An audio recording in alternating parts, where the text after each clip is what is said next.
Okay, let's get started. Hello, welcome everybody. Thank you for joining us for our latest webinar, Sex Trafficking Myths, Hoaxes, and Conspiracy Theories. I'm Sandy Scalani, and I'm the statewide director of the Open Doors Outreach Network at Voices for Florida, and I will be your facilitator for this discussion. Voices for Florida's Open Doors Outreach Network is Florida's leading network of 24/7 care and treatment for child and young adult survivors of trafficking across 30 counties. Our webinar series is aimed at highlighting state and national trends in the work that survivors, service providers, activists, and thought leaders in the anti-trafficking field are engaged in here in Florida and nationally. Today, we are going to dive into some common myths and misperceptions about sex trafficking, as well as the hoaxes that may have been spreading on social media, and learn what is real and maybe what is not so likely. For those of you who are joining us live today, please know that we are interested in hearing your questions and comments. The best way to do that is to use the question and answer function, and we'll do our best to get to your questions during or after the discussion. I would now like to introduce our panel of experts today. First, we have Jordan Masiangelo, who's the creative director at Men Healing. He collaborates with organizations across North America to raise awareness and help build organizational capacity to work with male survivors of sexual trauma as a consultant, speaker, and a lived experience expert. Talicia Espinosa comes to us from our Open Doors Outreach Network. She is an Open Doors survivor mentor with More to Life Foundation in Sarasota, Florida, and has many years of experience raising awareness about sex trafficking and supporting survivors of trafficking on their healing journeys. Victor Williams is the founder and president of Quest to Freedom. He is also retired law enforcement with 34 years of service that included his role as special agent in charge of Homeland Security's human trafficking group in the Miami office. Welcome, everybody. Thank you so much for being here. Let's begin. So 15 years ago, when we really began working on this issue of sex trafficking in the United States, most people had never heard of it. It really has been incredible to see how impactful the awareness raising has been in the time that I've been doing this work personally. So I would say that most people now actually have heard about human trafficking and sex trafficking. In fact, now we're even swinging kind of to the other extreme, right? Where social media is saturated with information about trafficking. Only some of it, and not all of it, is necessarily accurate or even helpful, okay? And so the discussion we're about to have, I really want us to take a look at some of these myths and some of these hoaxes, and maybe present like a more accurate picture of what the reality of sex trafficking looks like today.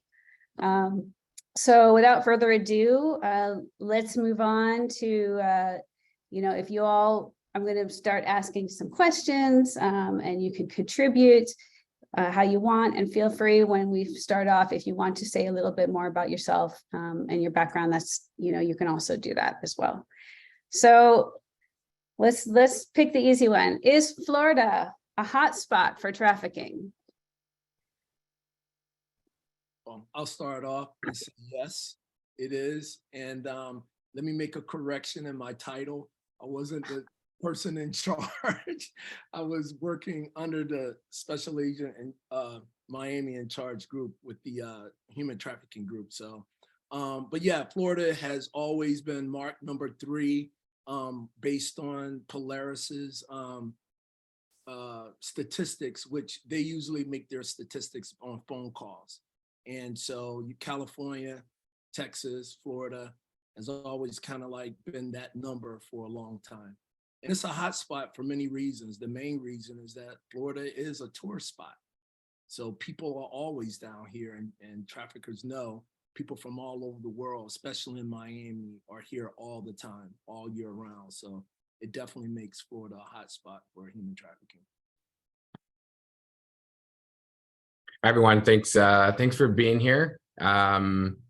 I don't really need to add anything, just that I am a survivor of sexual trauma myself as a boy, and sex trafficking as a young man. And I'll just echo what Victor said, that Florida, because of all of the theme parks, the beaches, is a huge tourist hub. So there's always people coming in and out. It's very transient, especially South Florida, which really puts it in the prime spot to be a hub for trafficking. We're also very close to a lot of different places that we can get to easily. So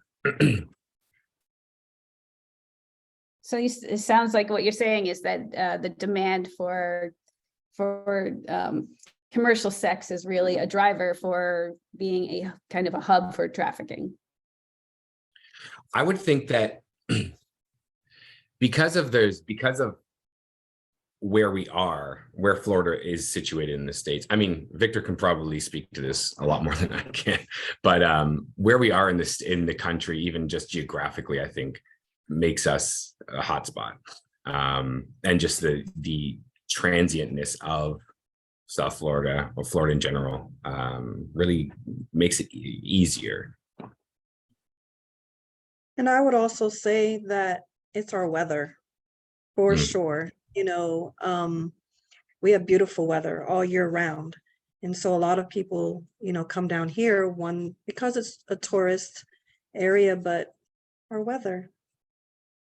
That's why most of us are Floridians, because of the weather. The weather's pretty great.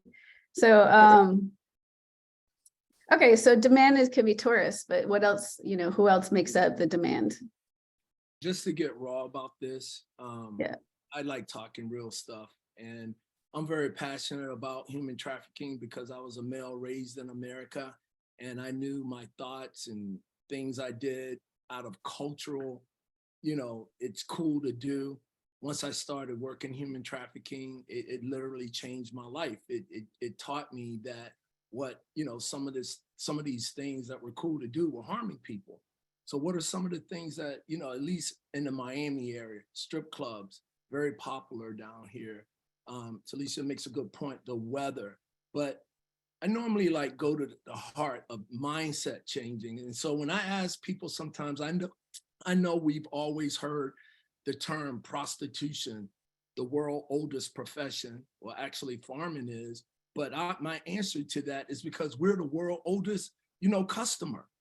So we don't, you know, we're not thinking about this. And then we spend a lot of times demonizing the person that's selling and the potential victim, then demonizing the people that are creating the market.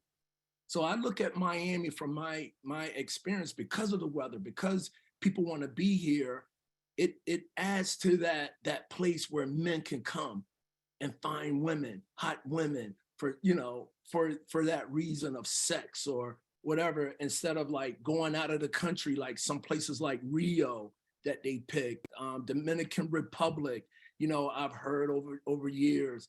Florida is that kind of place where out, you know, still within the United States, they could come and feel like they still have that kind of like, I could come down and find hot women to buy or whatever for sex.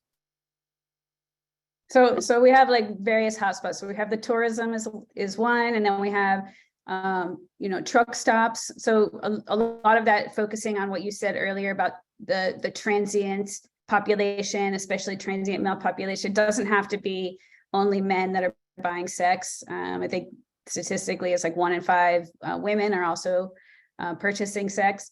But what we find is those hotspots are going to be more like truck stops, around military bases, around migrant camps, business conventions, and things like that. Is that an accurate depiction of kind of where we see a little kind of demand cropping up? Well, just from my experiences in working here, I know we talk a lot about sex, but yeah, labor trafficking is hot here. When we go further south to Homestead, and matter of fact, you know, a case, you know, that we had when I first came to the group, which drew me and let me know that I was going to be in this space for a long time, was a case where some women were trafficked from Mexico. And one of the women were brought here just to serve those men in the fields. They didn't go home and shower and put on cologne to go to the trailer where she was serving anywhere from 15 to 25 guys a day. They left those dirty fields and went to that trailer, you know. So it's everything here, you know, from labor, sex, even we could talk about servitude. You know, we have a lot of rich areas in Miami where people bring people over as maids and they get mistreated in certain ways. Mm-hmm, mm-hmm. And so the one that I left out was the sporting events. So does trafficking spike during the Super Bowl? Yeah. I think with a large event with that, I mean, there's a lot of different reasons why it would spike.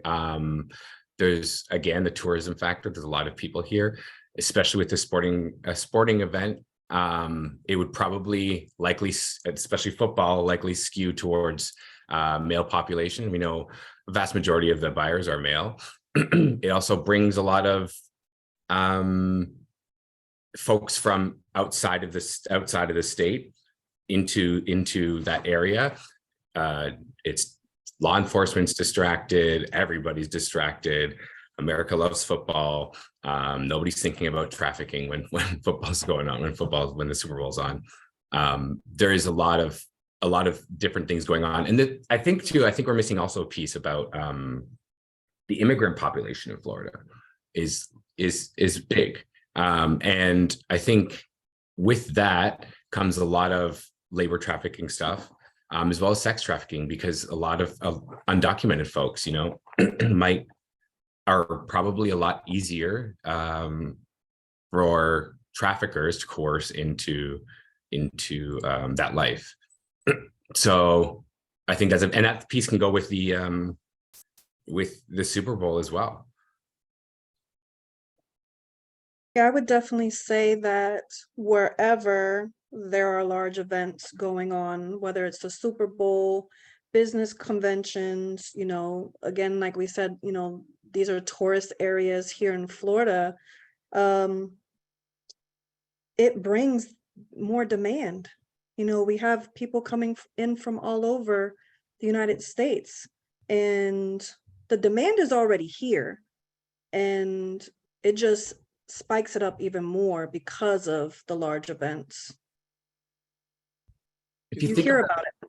Oh, sorry, Talisa. If you think about the atmosphere of a big event like the Super Bowl or something similar, you know, it's a party atmosphere. So traffickers also have the opportunity to get new buyers, you know, first-time buyers, because there's that party atmosphere, tailgating, all that kind of stuff. So a potential buyer who may not have bought anything before, maybe they're drunk with all their buddies, you know, that opportunity is a little higher than normal. So this whole debate has been very interesting. I was actually doing street outreach for 2 Super Bowls that happened in Miami. And on one hand, there are maybe organizations out there that are claiming that the trafficking upticks, you know, a lot, like they have 100,000 victims or whatever it was that they identified during a Super Bowl.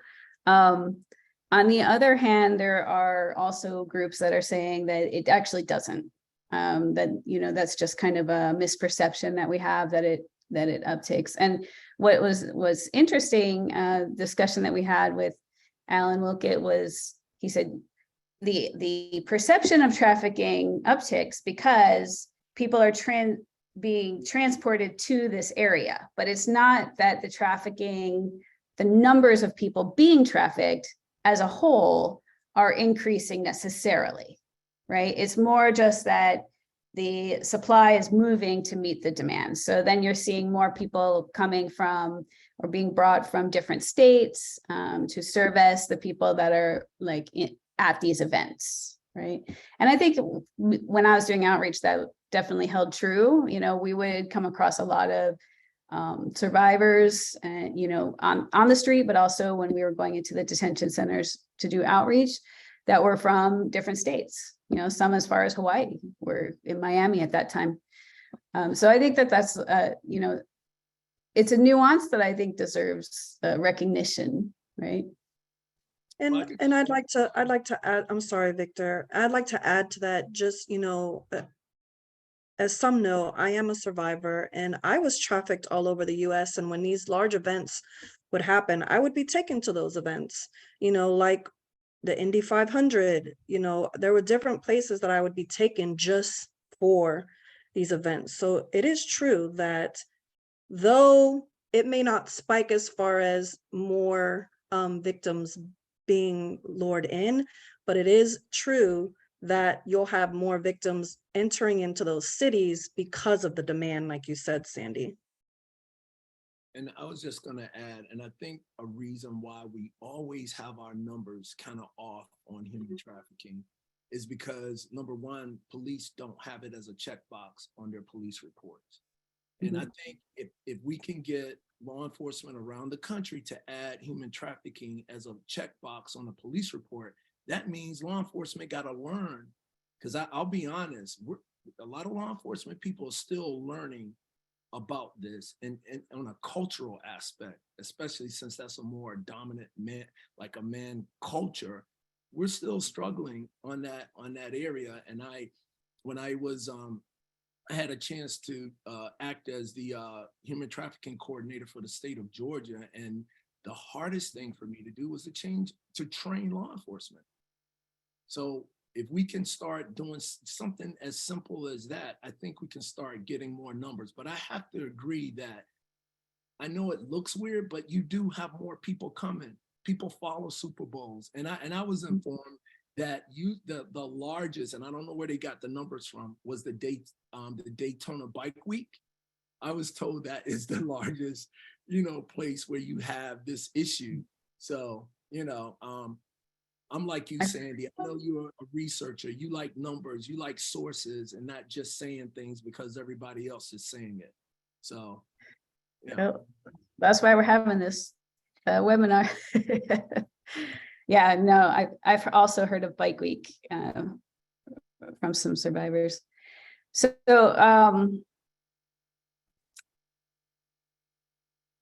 let's get on to this one. I teach a class at Florida International University on sex trafficking, and I've taught it for 7 years. Every time I start the class, I always ask my students, which are primarily female, how many people are afraid of vans in parking lots? And 7 years ago, maybe I had 2 students raise their hand. Now I think about 8.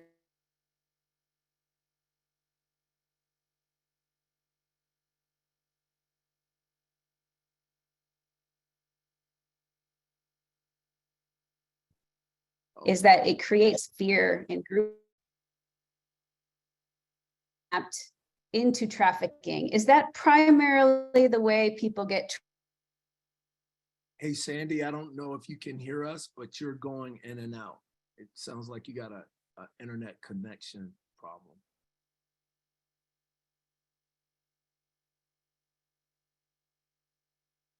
Well, I think we got the questions here until Sandy comes back.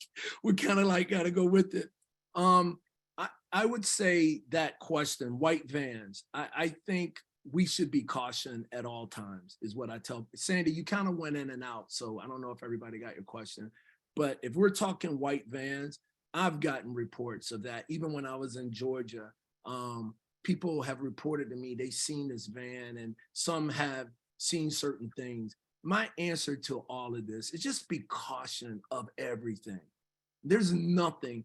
And I use the analogy that when I was a young drug agent driving go-fast boats chasing drug traffickers, as soon as we figure out one way a drug trafficker was smuggling drugs in, they had 1,000 other in their pocket. So if somebody is using certain things, and I know this is about, let's be factual about things. White vans, I say be wary of everything. Be cautioned at all times. It could be a white van, it could be a black van. Just be cautioned of all situations. Be aware.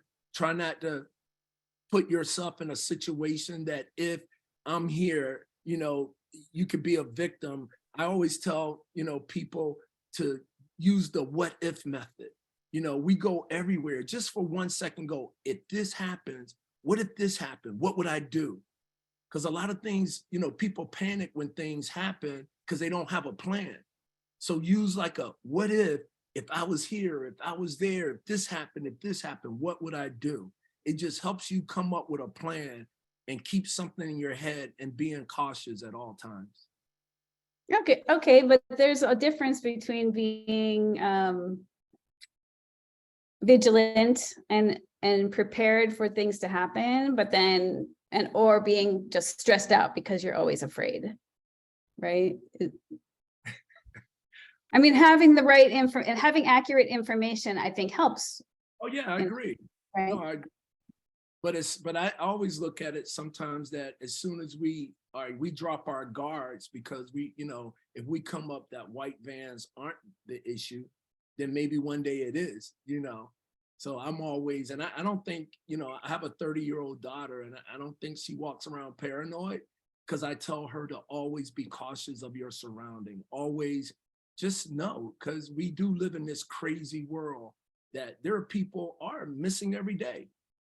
You know, people are missing every day. And I agree, that's not the main way that trafficking happens, but you know, I'm law enforcement. I'm cautious. You know, I'm retired. I don't even carry my gun anymore, but I'm still cautious. And I don't, you know, it's just a mentality and a safe way to be.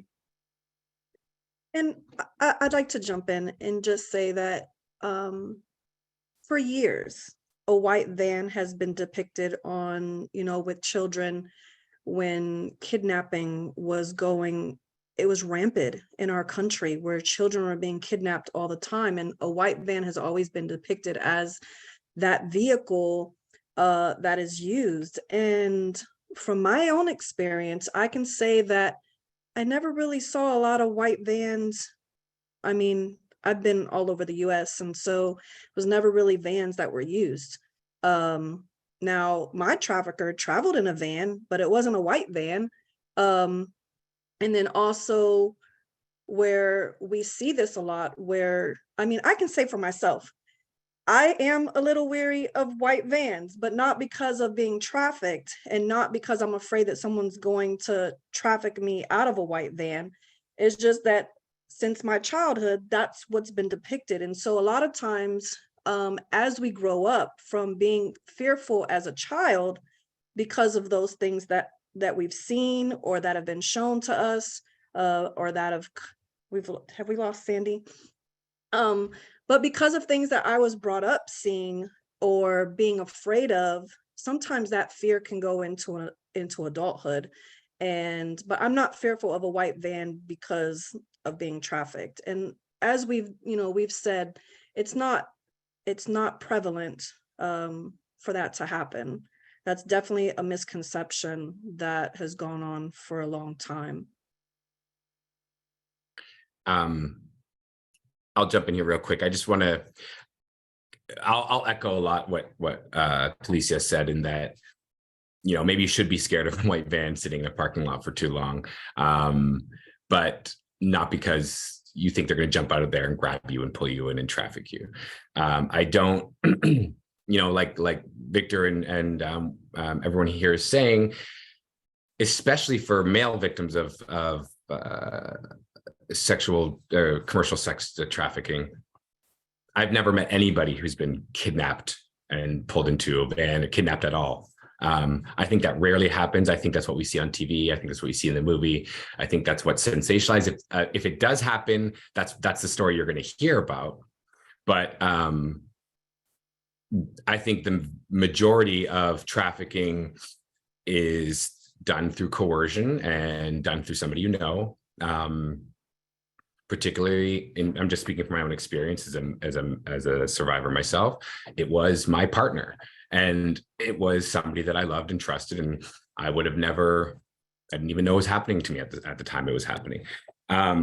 So I think we need to really broaden what we think trafficking is, or what we know, what we think of when we hear that term, what sex trafficking is, because I could probably bet that a lot of folks watching think it's like the movie Taken, or that the FBI is involved, or all this kind of, stuff, this bigger picture stuff, when it can be on a much, much smaller scale. And that's my experience. I was trafficked by my partner. My partner used I was an addict, used drugs to control where I went, and would only give me my drugs when I did what he was told. I wasn't trafficked across state lines. I was not even trafficked across city lines. It was within my own city, and it was easy. So I'm just saying, like, we need to think differently. Yeah, that's a great point. Thank you. So, the National Human Trafficking Hotline says that people are recruited and trafficked through kidnapping about 15% of the time, right? So, I mean, you can look at statistically and however you want to look at that data, because, those are based on hotline calls that are coming in, and the hotline calls are coming in based on whether the are getting that information and who's distributing, so you have to qualify that based on how that data is getting collected to begin with, but it's one of the most comprehensive sources of data that we have. And, when you're looking statistically, it is a small amount. It doesn't mean that there's no people being kidnapped, right? But it's about 15% according to Hotline. And also the age range is another, myth that's often perpetuated. The average age of entry to prostitution or to sex trafficking is 12 years old. That you see, and you see that over and over again in like a lot of presentations, a lot of marketing materials. And when you see that. Oops. I know. I want to know, can you guys hear me now? I know a lot of people were saying that they couldn't hear me that well. Are you guys hearing me out there now? The data that's being presented by the team. And yes. Oh, sorry, Sandy. Oh, it's okay. I was wondering if I was frozen again. You were. That's why I was asking the question. Because I look at the question and everybody's saying that they can't hear me. So I wanted to make sure I was speaking up. So just to finish about the age, so that, on the hotline data, the statistics say that it's about 16 or 17 is the average age of recruitment to being trafficked. However, that the bulk of the age range, like 80% of these survivors of trafficking, were recruited between the ages of like 9 and 24. It was like, it's most of them, right? So statistically speaking, once you get to be about, if you're like a 50-year-old in the parking lot of the mall and there's a van there, you're right, Jordan, you're probably you're not going to be trafficked at that point. However, you might want to be aware, because maybe they want to rob you, right? So like, but this is, the interesting thing about what is a kind of myth, right? And that's the kind of the question, is it true? Can we have like a black and white, this is true and this is not true when it comes to trafficking? I mean, what do you guys, is there a definite truth and I think there's a lot of gray in the middle. I'm sure there's, I can't really speak to this, maybe Victor can more, but I'm sure there's a little bit more black and white in terms of the law and what can be done and what can't be done, and what's legally considered trafficking, and all these things. But I just know that from working with survivors of sexual trauma and trafficking, that the spectrum is so much broader than that what most people think trafficking is. And there's so much more nuance in there. A lot of traffic survivors and victims feel safer with their trafficker than they do anywhere else. So, there's a lot of gray in there. No, I agree with you. This, of course, this being Human Trafficking Awareness Month, and being disappointed that I'm not seeing enough of it. Next month, this month is Black History Month, and all corporations, everybody's going to be on board waving the flag. Next month after that is Hispanic Awareness, and then breast cancer. all the corporations are going to be on board waving the flag. And I'm thinking, why not Human Trafficking Month? Because is that because some of these corporations may have some issues with this issue, right? So, for me, going back to what Jordan says, when I talk to people, I'm like, human trafficking is the results of a lot of things that have already gone wrong in somebody's life, And so when we talk about defining it, yeah, we got the 3 elements that define human trafficking, but exploitation is not, it's not a crime, which exploitation is what they're using. So, there are a lot of gray areas here. There are a lot, but it's more so in the cultural aspect and how we see it. I think culture is what makes this happen and continues to perpetuate the problem because of bad information. Why we're here to talk about what's good information, right? But I think that information goes so deep that I don't know if we can cover it all today. Yeah. No, I agree with that. You mentioned the 3 elements of trafficking, just to refresh everybody's memory, Victor. What are those? So the elements of trafficking are force, fraud, and coercion. You got to have one of those elements in the law to be considered a victim of human trafficking. You got to have one of those elements, right? But those elements only apply to adults. So if you're a child under the age of 18 and you're being sexually commercially exploited, you are a victim. So what does that mean when our human trafficking laws, where are we? When our human trafficking laws came out in the year 2000, children it was no such thing as child prostitution. They were victims, but look how many years it took the state of Florida to finally pass a law that says no more arresting kids for prostitution. And when I left Georgia, they just passed that law in 2019. So it's culture. The laws are there. Sometimes the laws are there, but it's the culture to enforce the laws that has taken so long to catch up and to do things about, to address the issue. Yeah. And Jordan, you spoke a lot previously about the risk factors, and I'm just wondering, can you expand on maybe what to look for if we're not, actually looking for vans in parking lots, if we're not, if kidnapping is not the primary way people get trafficked, then what should we be looking for? We have to, I think a lot of folks and providers and service providers need to shift their focus a little bit, at least open up a little bit where, why would a trafficker, drive into an affluent neighborhood and go to some, like a rich white girl's house and go in her window and kidnap her, when that is going to be a huge media thing, when they can go to the street corner, find somebody who's already an addict, who's already doing sex work, and say, hey, come with me, I can help you out. That is 100% easier. And from my experience and from my life, that is almost always going to be the case. And like you said, that stuff still happens. That kidnapping, obviously 15% still happens, but it's just not. It's not efficient. It's not efficient for a trafficker to do that. You need, from my experience, you need some kind of addiction, some kind of substance problem, the person needs to already be down. They have family problems. Maybe they're out in the street. Maybe they're already an addict. I had all of those. So I was a sitting duck waiting for this to happen. I was already a sex worker by the time before I even got trafficked.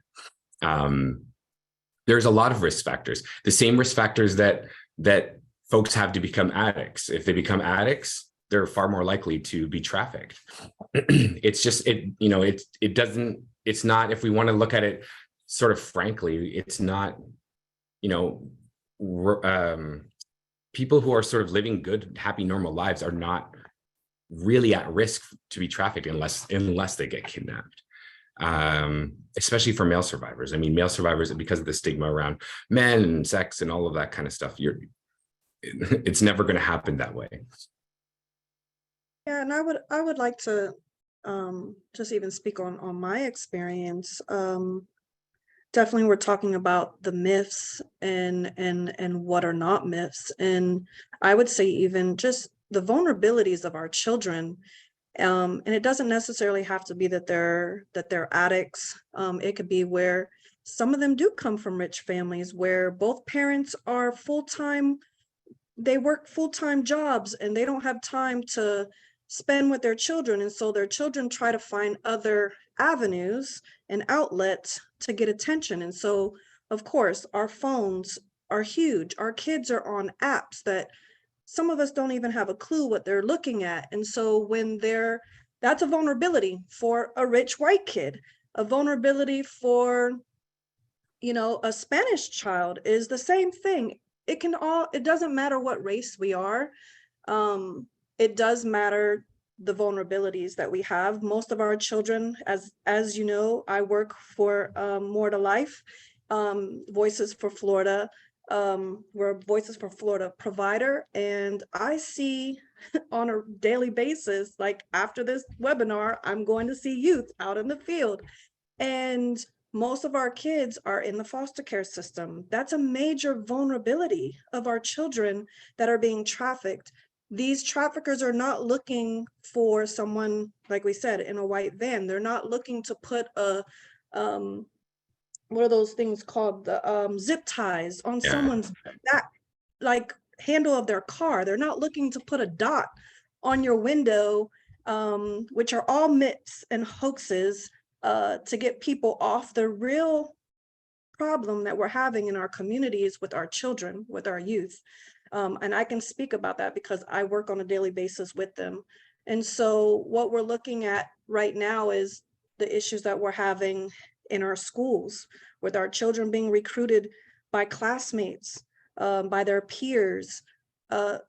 We haven't even brought up familial trafficking, where a lot of misconceptions and a lot of mistruths come out where, people think, oh, their family can't traffic them. Yes, we have a lot of familial trafficking going on in our communities. And so a lot of times when we put our attention on those things that are hoaxes, that are misconceptions, that are misinformation, it takes us away from the time that we're needing to spend in what's really going on in these youth's lives and in these people's lives that are being exploited on a regular basis. And so I get pretty upset when we're spending a lot of time on things that are not happening compared to the things that are happening, and what are we doing to change the lives of these people that have been exploited. And Sandy, oh, go ahead, Jordan. No, I was just going to say, it's that coercion piece, like Talicia is talking about, that's really important. And I think a lot of folks gloss over that coercion piece because they don't really know what that means. Well, Talicia was just saying that, it's the traffickers gaining the trust of the victim or the potential victim, especially when there is nobody else around that person can go to, or, and that's part of the reason why LGBTQ folks are disproportionately affected by trafficking, because, they've already got that, I need that something in my life. Oh, there's a trafficker who understands what I'm doing. They don't know they're a trafficker. So it's that coercion stuff. Traffickers are experts at that. And that's what we really need to be paying attention to. And if I can add to that, you guys are saying all the things that I talk about today. Like I said, trafficking is the results of a lot of things that have already gone wrong in somebody's life. And normally that problem is family. We have, generational trauma. And what do we know? Trauma, unresolved trauma creates vulnerability. And vulnerability is what traffickers seek to exploit, right? So it all goes back to, Jordan, I'm sure, you weren't born, taking drugs. There might have been some trauma in your life that, started you down that road. I'm just guessing, but that's, family is where I tell parents all the time. I know parents, you want your kid to take out the trash and do all these things, but is that so important that you drive a wedge that you can't, you need to have a relationship with your children that they can tell you the worst thing that's going on in their lives? Yeah, I want you to make your bed. Yeah, I want you to do all these things. But if you're missing, none of that stuff matters. And we need to recreate our relationship with our children, which Celicia pointed out. Children are just vulnerable being children. And we don't need to make them more vulnerable by not letting them trust us and be able to come to us and tell us the crazy things that are going on in their lives. And a lot of times it's because parents, we got to get our crap together. I mean, this is real life. You know, your crap becomes your kids' crap, and then that crap becomes sometimes a victim of trafficking. This is reality. So if you have kids, you got to redefine that relationship. Because that's what, and you guys said it all. I mean, vulnerability is what traffickers seek to exploit. But let's even go deeper. What happened to that trafficker to treat another human being that way? We need to start asking that question, why? This is not to feel sorry for traffickers, but if we don't start asking why are these people, what happened to these people to sell other people? This is where we need to be having well, not to say this conversation isn't important, but I'm talking about in our communities every day. Because I know there's statistics that say drug is the #1 crime in the world. I don't know how you factor in the clothes we buy from slave labor. We all have cell phones. Not everybody takes drugs that have cell phones. We all buy clothes. Not everybody that buy clothes, you know, takes drugs. I don't know how you can affect. To me, trafficking is the #1 crime in the world. And that's when you add labor trafficking, because we talk a lot about sex. But labor trafficking is 60 to 70% of, when you look at trafficking around the world, it's more people and slaves. And I'll finish with this. I was watching something on, you know, the other day, and a person was asked, do you have a cell phone? Yes. Do you buy food? Yes. Do you buy clothes? Yes. Well, you probably got 40 slaves working for you. So, I mean, this is huge. But I believe the more that we get our stuff together, this is something we can win. It ain't nothing going to be perfect about it, but I think we can win this. But it takes all of us to understand the magnitude and what parts we play in this, including myself. You know, I don't know everything I buy, where it comes from. So yeah. Thank you for that, Victor.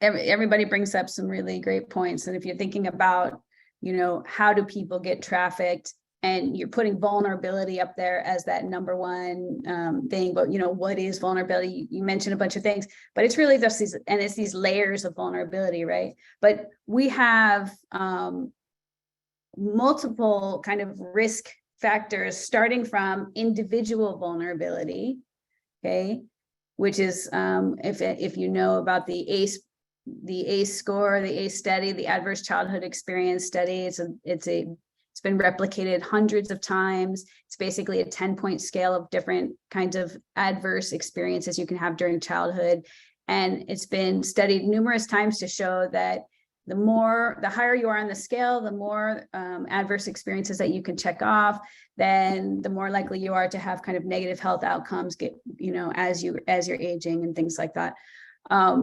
We found that the ACE study is really significant in the area of trafficking as well. People with vulnerabilities might have 4, 5 different adverse experiences that they've had in childhood.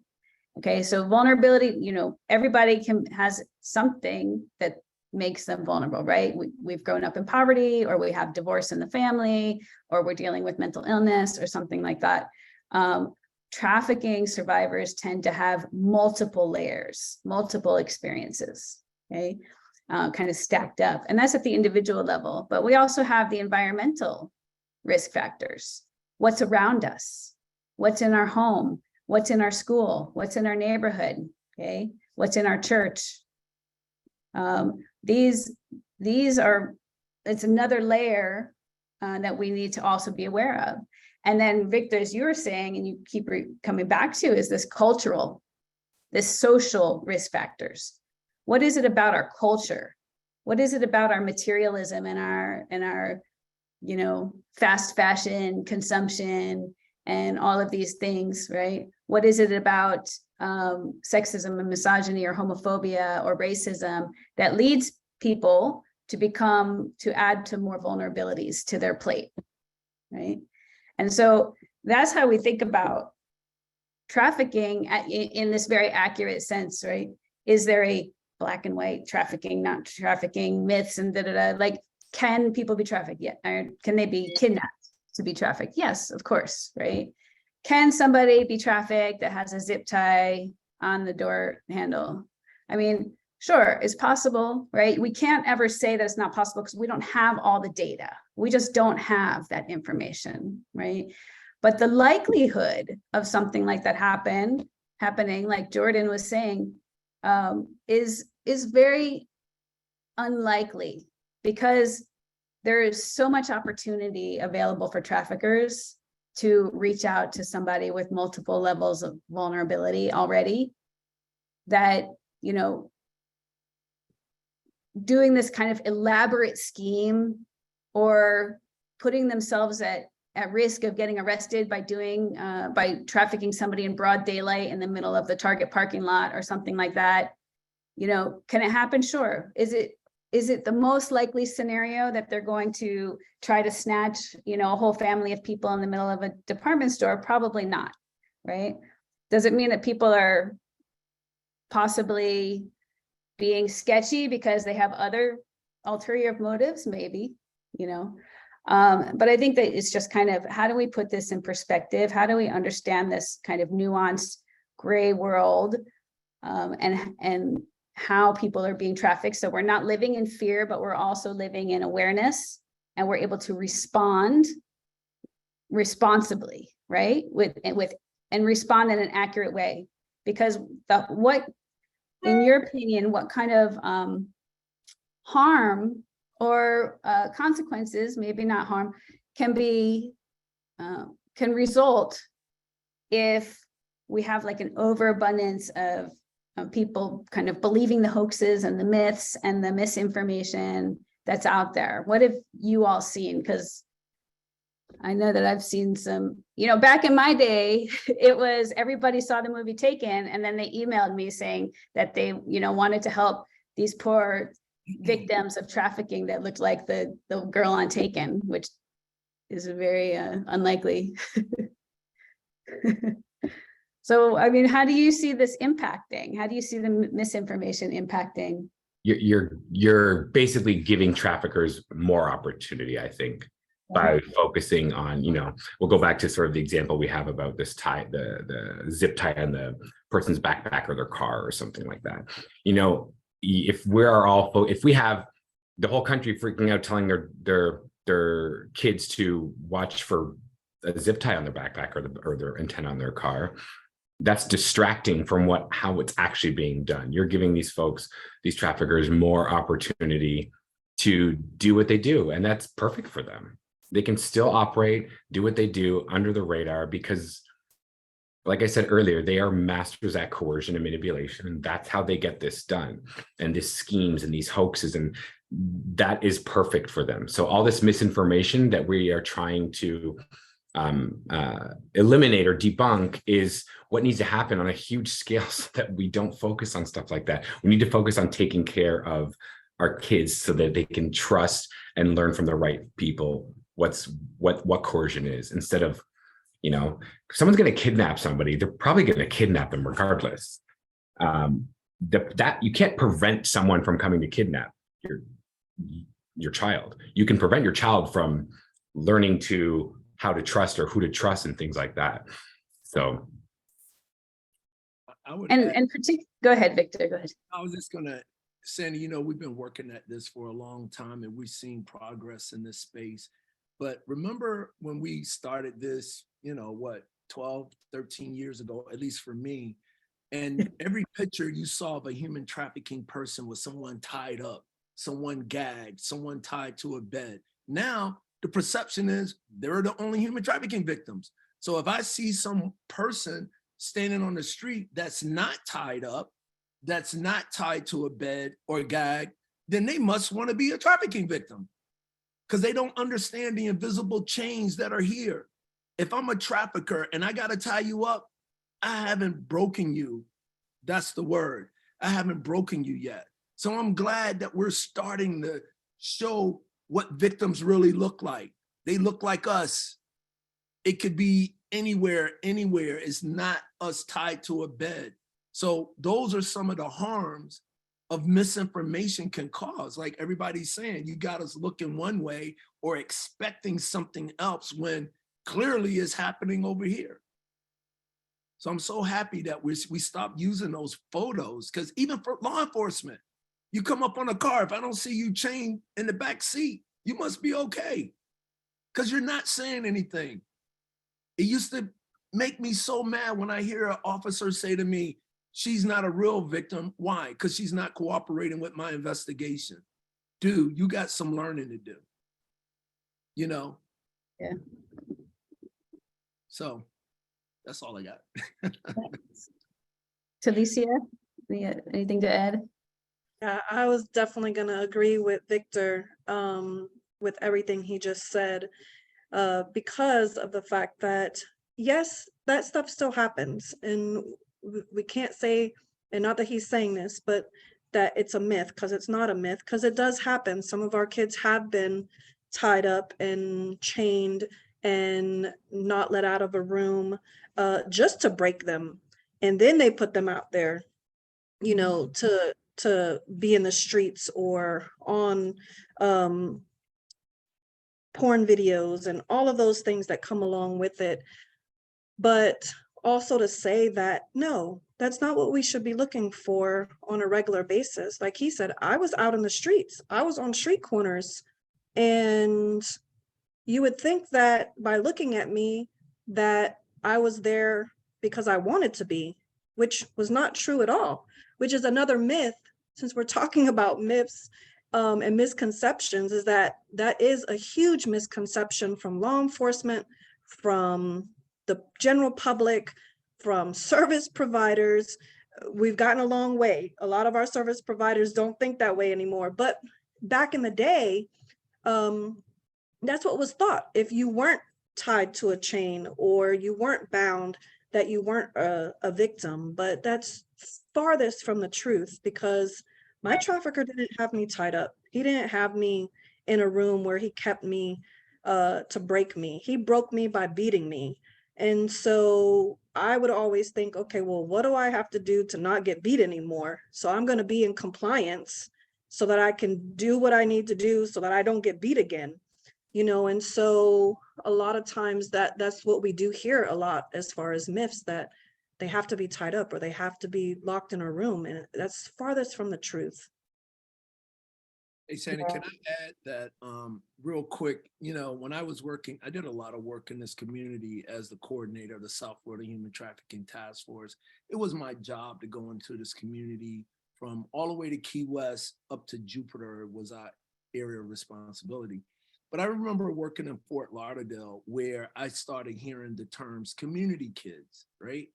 And somebody go, what is community kids? Community kids are kids that are not part of the juvenile justice system. They're not bad kids. They're good kids.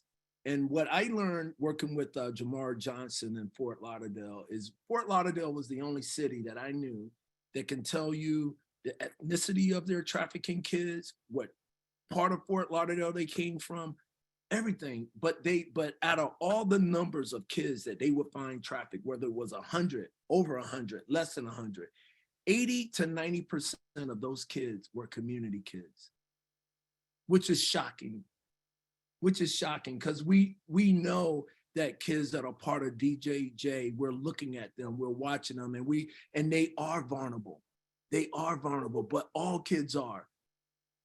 You know, there was a judge whose 16-year-old daughter was groomed online in traffic, and they used the judge, you know, his position with that child. If you don't do what I tell you, we're going to embarrass your family. We're going to embarrass your dad. You know, so all kids are vulnerable.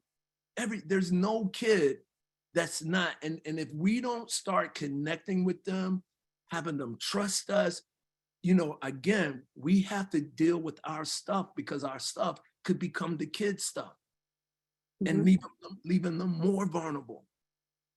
So, it's a community thing. It's everybody's effort. Everybody has a part to play to try to resolve this, and talking about crap that really doesn't exist does not help.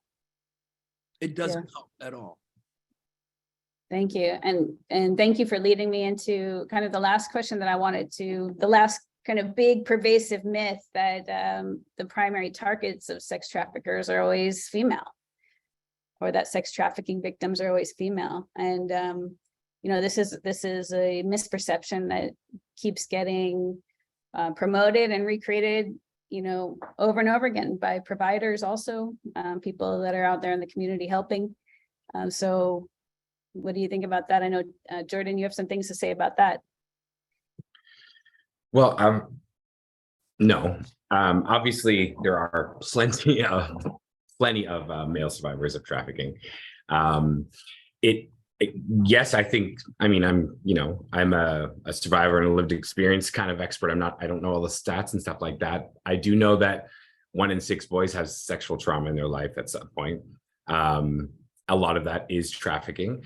And I'm sure it happens to male identifying folks more, but I don't think men and boys report it as much either. So who knows? It's a little bit of a different animal with male survivors, to be honest. There's not as much disclosure. There's not as much identification.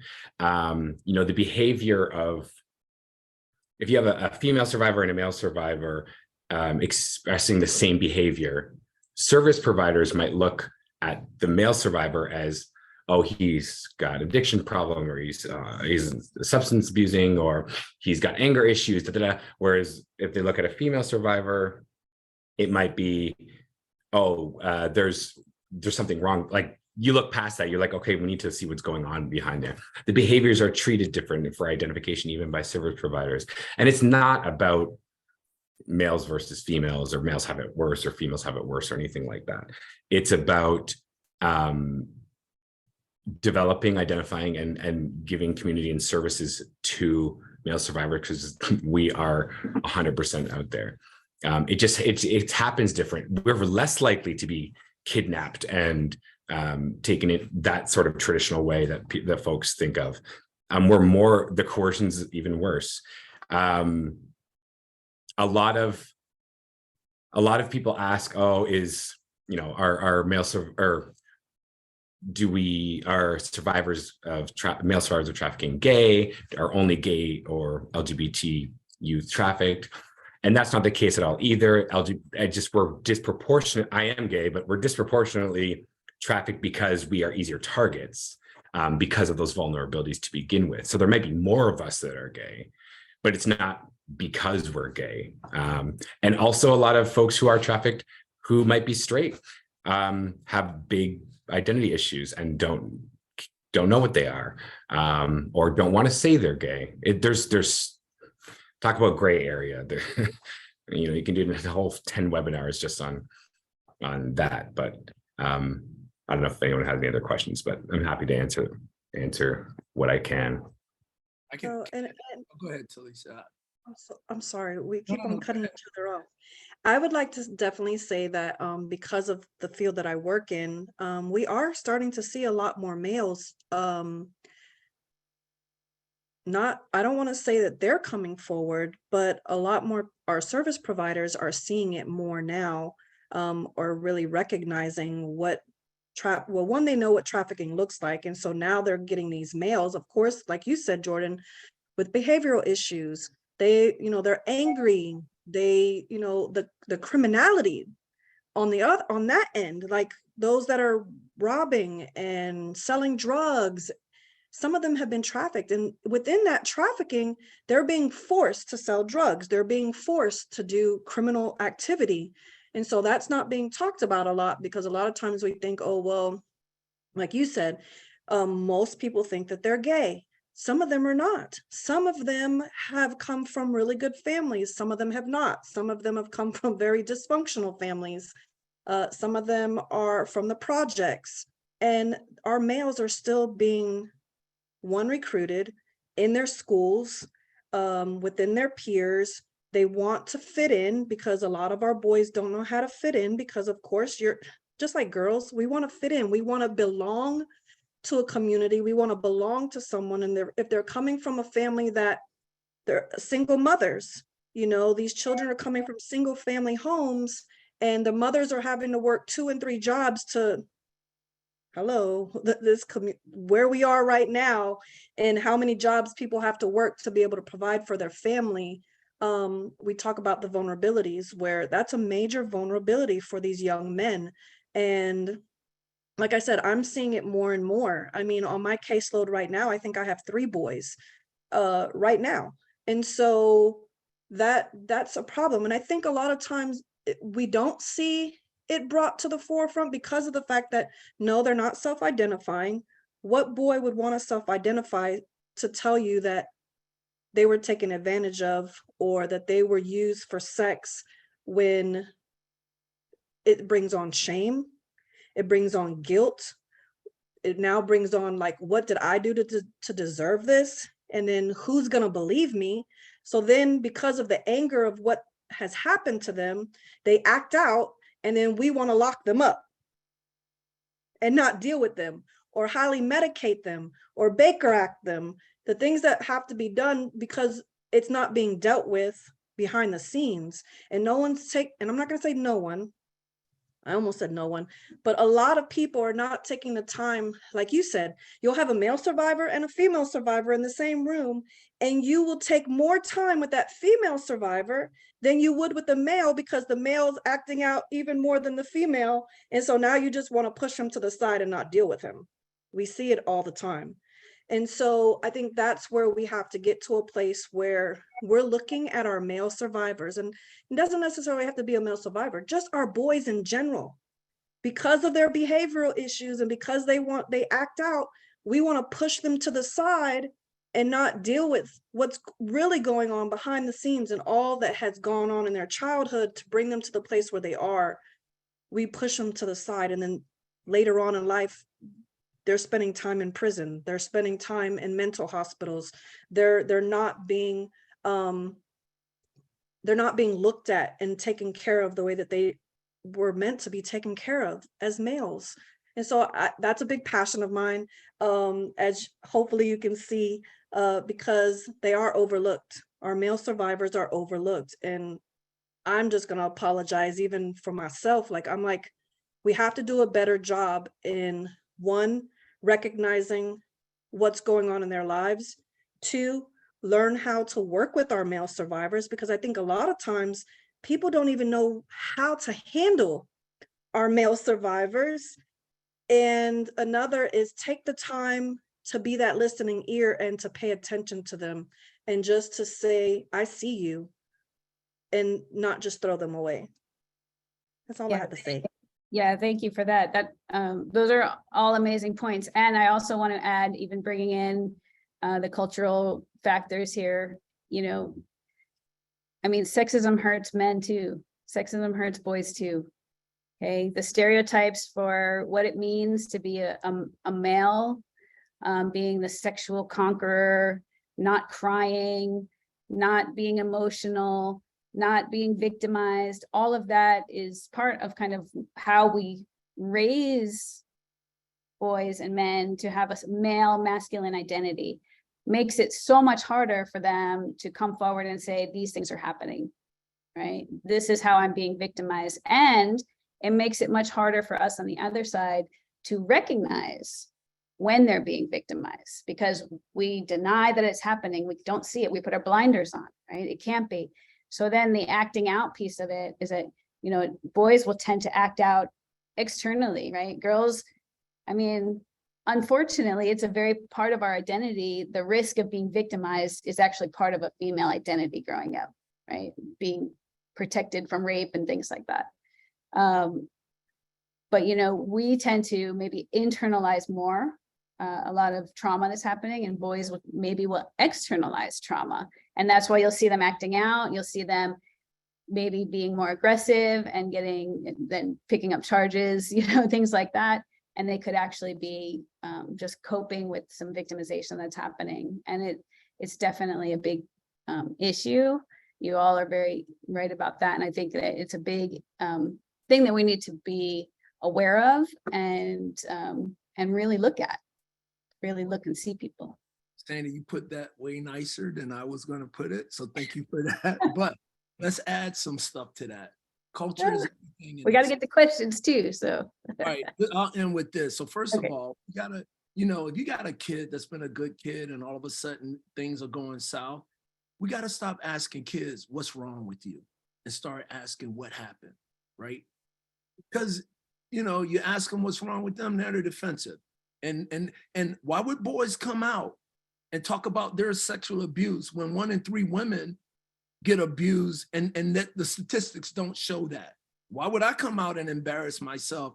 Because we live in a society that we victim shame people, that we victim blame people for being a victim. Why did you wear that dress? Why did you go down? Why did you do this? Why would they come out? And then there's nothing wrong with, we give people crap for the people they choose to love. So why would I come out? yeah. It's all cultural bull crap that we have to address. And a lot of it has to deal with us. So, again, you said it a lot nicer than I would have said it, but. Thank you, Victor. I would love to get to some questions now. So I'm going to read off a few that we've been getting in the chat and I'll throw it out there for you. So Talisia, I think we'll start with you on this one. There's a couple of questions related to family trafficking. And I think that the idea is maybe just to give a little bit more context as far as what does that actually look like? Or, are mothers just selling their babies because they don't want them anymore? Or, how does that actually look? That's a great question, which of course it goes back to my job description of this is what I see on a regular basis. It's not just our foster care youth, even though some of them have been taken into foster care, but familial trafficking is where a family member, it could be a mother, it could be a father, it could be an enterprise of the mother and the father, it can be an uncle, multiple. It could be a family business. We see that a lot where the family considers, okay, well, they can make money off of their children. And so it could be a mother that's drug addicted or a father that's drug addicted. And in order to get their drugs, they sell their children for drugs. And so we see that on a regular basis, which is really sad. We don't talk about it a lot, but we're seeing more and more being brought to the forefront. Not saying that it hasn't been happening, because it's of course been happening for generations after generations. I mean, we hear it even within our youth that their grandfather was selling the parents or the son or the father, or however, it's just generational to generation, where it's one of those things where you really can't wrap your head around like how a parent could even have, like, I don't have any children. I have plenty of friends that have children, and I am an auntie of multiple nephews and nieces, and I myself could not wrap my head around just the thought of selling my niece or selling my great niece. But it's happening on a daily basis, and we're seeing more and more of that in our foster care system, where we're hearing those stories. Yeah, I think what's there's really a range of ways that I think that this manifests within families. For one, maybe you're getting kids that are being traded for drugs. So you're allowing somebody to sexually use and exploit your children so that you can get drugs if you need them. In some cases, and especially you hear about this more in developing countries, where families will sell their children because they're in poverty and they're desperate, and maybe the agents are promising that, hey, your kid can come work for me as a domestic servant and, you know, get an education and all of these things. And then maybe even parents believe that that's what's best for the child because they can't raise them because they're in poverty. Things like that happen. We also have cases where there's very wealthy families that have status in communities that will have trafficking rings and exploitation rings that they'll set up with other families where they trade each other's kids. Okay. And those get very undetected because the family has such a high status that nobody can believe that that would actually be true in that family. So there are a lot of different ways that I think that this can actually manifest. I'll add hurt people. Hurt people. That's their kids too. And that's why I'm so on, like, just telling parents, man, you got to get your stuff together, because you're just belonging this family curse of people being hurt. And there's nothing wrong. Look, everybody got issues. But if we're not straightening out our issues, all we're doing is projecting on other people, especially our children. So, well, and it goes back to, I'm sorry, Sina, but it goes back to how you say hurt people. When our parents have not dealt with their past traumas, of course, it gets projected onto us, and things happen in our childhoods to where, you know, I bring up an example, like I know of my mom's story to where her parents, not both her parents, but one of her parents abused her and kicked her out at 12 years old, to where she had to grow up on the streets, to where she had to learn how to fend for herself. And then she projected all her trauma onto me, and then I dealt with my own trauma on top of that. And so it's definitely where, if the parent has not dealt with their trauma from their past, will definitely continue to be generational until that, you know, until it's broken, until someone gets a hold of it and says, okay, this is not going to happen in my family line no more, then you do something about it. Yeah. So there was another question about the 1 in 5 buyers of sex are women statistic. So as with all data, you need to keep, you know, this is always with a little grain of salt, because no research is foolproof. You know, everybody's research methodology is going to be a little bit different, or maybe, you know, you need whatever, but there is a study that actually shows that 1 in 5 buyers of sex are women. Yes. And I can also speak on that, not as far as the women being buyers, but couples, where a lot of times when I was being trafficked in Vegas, it would be the couples who wanted to buy the sex, where it wasn't just the husband or it wasn't just the wife, it was both of them. And so we don't hear about that a lot, and I wouldn't know the percentage, but definitely it's happening. Yep. Hey, Victor, question for you. What do you think is the barrier to training law enforcement? culture is really like talking to them, like, you know, asking questions like, what if this was your daughter? You know, how would you want law enforcement to approach them? Because there have been law enforcement kids that have been trafficked. So it's really starting from the beginning. I mean, look, I wasn't always, you know, there was a pre-human trafficking Victor. I'm the post-human trafficking Victor that grew up as the male that went into law enforcement. My first time even talking about that case of the, it took them 8 months for these women to say they were trafficking. And my mind is like, wow, these women are stupid. They're crazy. Why are they saying what happened? Until I learned what happened, then I started waking up. Training is everything.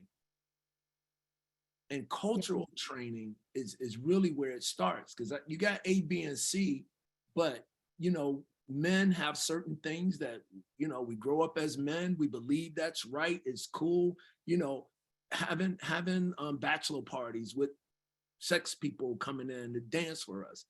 But we put it on TV, we glorify it. And I'll throw it out there. In one of my presentations, I asked the audience, how many of you dress up as prostitutes and and pimps for Halloween or attended one. Some people are reluctant. That next picture is me. Of me. I used to dress as a pimp for Halloween because of my ignorance of glorifying something that hurt people. But I didn't see it that way because, oh, it's cool. We got it on TV. We got it, it's all cool to do this. We have to stop this stuff. So that's what makes it, because that's a male predominant world. And so a lot of times I get asked that question from that group. Prostitution, the world's oldest profession. Yeah, dude. I say, show me the data on that one. That's what I say. On that farming? No, farming Yeah. is, that's what you would say? Yeah, people always say that, the world's oldest profession. I'm like, how do you know? Where do you get that from? What's your data? What's your source? Because we're the world's oldest customer, because it doesn't exist without us, and then they shut up. Yeah. Okay, I have another one here, and this is actually very interesting. What do you know, or what are your experiences with women who are pregnant being trafficked? I mean, I've seen it, So I guess the question is around whether the trafficker specifically wants the unborn baby. They don't care. They do not care. They're all about money. They'll traffic you pregnant. I know I've heard a story of a lady that was, we all know her. I'm not gonna call her name. I was on a panel with her this past weekend. And she talked about, she was like, I don't know, 7, 8 months or whatever, dilated. And her trafficker had her still selling herself. Yeah, and I can definitely speak to that, where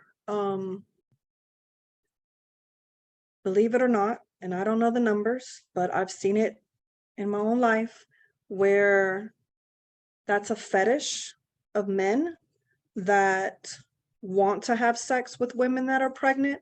And a lot of times the traffickers will, of course, make them work their whole pregnancy out. I mean, back in the day when I was being trafficked, this was in the 90s, and that's what you saw. You saw girls out there being forced to sell themselves while they were pregnant until they went into labor. I can tell you that my trafficker, he told me that his dad was the pimp, his mom was working for him, she was pregnant all through her pregnancy. She sold herself and went into labor with him on the track, and had to go to the hospital and gave birth to him. And then not too long after she gave birth to him, she was back on the track, because her pimp, there's no rest. You better heal while you're working. Like, it's just that type of thing. And so, and a lot of times with the traffickers, not all of them, and like I said, I don't know the numbers, but there are traffickers that will get their victims pregnant to use the children against them so that they can continue to be exploited. And so they will definitely get them pregnant just so that they can make money off of them. And then of course it can be to where they make money off of the child also. And so there's no black and white in this, there's no black and white. It's just all gray around with different kind of colors. It's never going to be black and white. Yeah, I'm going to second what you say, Talicia, because from my experience working with direct services and working with survivors, I have seen posted on Backpage when it was still up, girls that were 9 months pregnant go, and the rate was like $800 an hour. Okay, so it is a fetish. People will pay for that. And then I would say it was more often the case where traffickers might try to get girls pregnant in order to control them, like you said, because then you can hold the child again, hostage basically, while you make them do what you want them to do. And I've seen that frequently. So maybe not so much. I'm not sure if it's a long-term plan, like let's get you pregnant so that I can have a baby to traffic. But I definitely have seen the baby used for the control. Yeah. You know what? You mentioned the word pimp, and it made me think, what year was it that song was ranked #1 as hard out here for a pimp? MTV. You want to talk about culture. I don't know if you guys remember that. It just made me think of that, hearing the word I'm pimp. not going to out myself with the age there, Victor. Well, I'm just saying, I'm just thinking about it's so much culture based in this that, and if our kids are listening to this, what sensitivity do they have? It's hard out here for a pimp. Really? The #1 song. This is where we are. That was like 2000 or something, 2000, early 2000. Yeah. Well, it goes back to, it being glamorized. And back when I was being trafficked, even before I was being trafficked, I mean, the biggest thing was the pimp and hoe balls that, that's what they were doing. These pimps would flaunt all their girls, and then in this pimp and hoe ball. I mean, we don't hear about it much going on now, but it's like that's what was big back then. And now it's like It still exists. other things. Yeah, it still exists, but it's like you hear of other stuff now, but it goes back to the glamorization of pimps and what they call hoes. It's just one of those things that I don't think will ever, I know that we always say, let's end human trafficking. I really, as a survivor myself, I don't think that we can ever end it, but we can definitely put a dent in it. And we'll just continue fighting this fight. Mm-hmm. Yeah, thank you for that.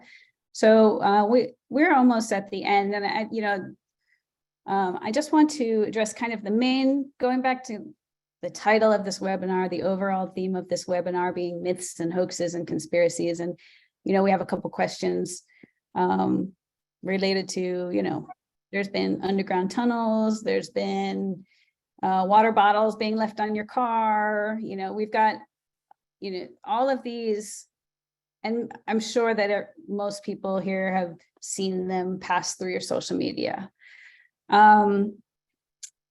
Whether something is true or not true, okay? Just to summarize kind of what we're saying, we can't really definitively, I don't think anybody that's in this profession is going to necessarily say, this is definitely not true, because the second you even put that information out there, maybe a trafficker is going to come around and do the zip ties now just because the information gave them an idea, right? I don't know. So you can't really say definitely not true. However, you can say what's more likely to be the case or the accurate depiction of trafficking. And my kind of golden rule when I think about this is really, how elaborate is this scheme? Does it require you to do some action, mark somebody, follow them around, figure out who they are, get a partner involved to then wait 3 blocks down the road to then traffic them because you mark their car or something like that? When you have these elaborate schemes, does it require, an excavator to dig a tunnel?